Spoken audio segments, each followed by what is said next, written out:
Coming up on Mountain News this morning, we take you to Bell County where friends and family gathered last night to say their final goodbyes.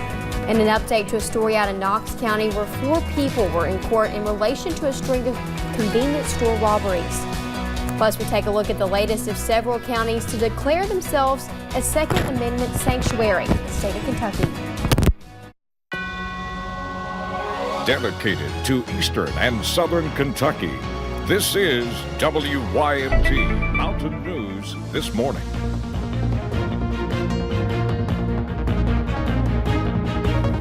Good morning. The time is 4:59 on January 15th. I'm Madison Pergram, and thank you for joining us on Mountain News This Morning on this Wednesday morning. You're halfway through your work week. Let's go to Brandon Robinson. Brandon, there's a lot of fog out there this morning. Yes, dense fog advisory for a lot of folks this morning. Not a whole lot of rain just yet, but some scattered chances will be around off and on throughout the day. Let's take a look at that advisory, and you're seeing that for about 2/3 of the region here in eastern Kentucky, so just be careful. Some folks not in the advisory still seeing dense fog, like Harlan there at 1 mile. Less than a mile for a lot of locations, close to zero visibility in Huntington, Logan, and in Moorhead this morning there. So just be careful that dense fog will rule the day early. Temperatures across the board, we're looking at 50s down to the south, 40s and 30s up to the north. So splitting the difference there this morning into the 40s for your official forecast. Iced coffee to normal day depending on where you are this morning. And your out the door forecast, I think most of us will be right there in the low 50s or upper 40s by the time we start to leave at 7. And then you'll see temperatures climb into the mid-60s later today with those scattered chances for showers and storms. I'll talk about the extended forecast coming up here in just a little bit. Madison. Thank you, Brandon. Well, in Bell County, friends and family gathered last night to say their final goodbyes to a grandmother and her 3 grandchildren. Beulah Mullins, Sierra, Cynthia, and Sean Posey died last week in a fire. Visitation and funeral both took place last night at the Bell Central Center. It is a day of finality for Jennifer Blankenship. As Bell Central principal, she organized this tribute and says she is awed by how students chose to honor their memory.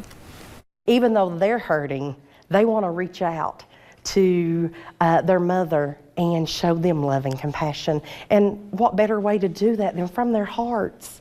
And those are things that they did, they came up with, from a little fingerprint tree talking about forever friends, to the memory box with little Sean's gloves that he left at school. Those are things that his mom are going to cherish forever. And our babies had a chance to give her that sweet memory. For those of you who would still like to help the family pay for the funeral expenses, call Brooks Durham Funeral Home. And yesterday, a Floyd County bus was involved in a crash at the Allen Red Light on US 23. Superintendent Danny Adkins told us 14 students were on the bus when it happened. He says the bus was at a stop when one car hit another, sending it into the back of the bus. Nobody was injured. And deputies in Laurel County say they arrested a man on Monday for being under the influence and trying to run from them. This is Ricky Pruitt. Investigators say they pulled him over for a DUI. Deputies tell us he then ran from them but fell down an embankment and into a creek where they caught him. He faces DUI, resisting arrest, and other charges. And later today in Clay County, we expect jury selection to begin in a murder trial. Kenneth Grubb is accused of killing Robert Burns in May of 2017. Burns' body was found on Soul Hollow Road, and Grubb faces murder and theft charges. It is unclear how long the trial may last. And an update now to a story we first told you, brought you last week. 4 people appeared in Knox County Court yesterday in connection to a robbery that police called an inside job. Partners Jennifer Gray and Courtney Simpson, along with the father-son duo Russell and Alex Toothman, all appeared yesterday after being arrested for robbery. After a statement Alex made about his father Russell was exonerated and all his charges were dismissed without prejudice. While the Toothman family was happy about Russell, it was Alex they were worried about. I mean, I hate it because here I am. It's, you know, we're both, the future's coming. I've got a baby on the way. My brother's not going to see his niece because we're pretty sure it's going to be a girl grow up in this world. Toothman will appear back in court on January 24th, and both Simpson and Gray will be back on the 28th. And deputies in Perry County need your help finding the man who robbed a store.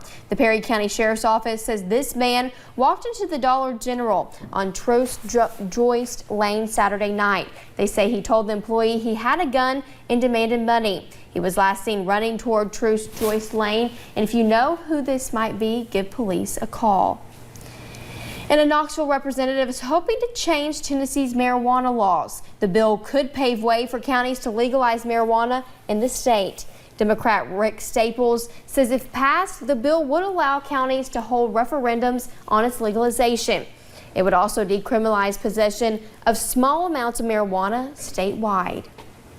And Kentucky could get a second abortion provider under Governor Andy Beshear's administration. The Cabinet for Health and Family Service sent a letter to Planned Parenthood in Louisville January 3rd, weeks after Governor Beshear took office, inviting the clinic to apply for a license to perform abortions. Former Governor Matt Bevin stopped abortions at the clinic in 2016 by filing a lawsuit arguing Planned Parenthood did not have the proper hospital and ambulance agreements in case of a medical emergency. The issue has been tied up in court since then, and yesterday Planned Parenthood said it was filing papers to have the lawsuit dismissed. Right now, the EMW clinic in downtown Louisville is Kentucky's only abortion provider.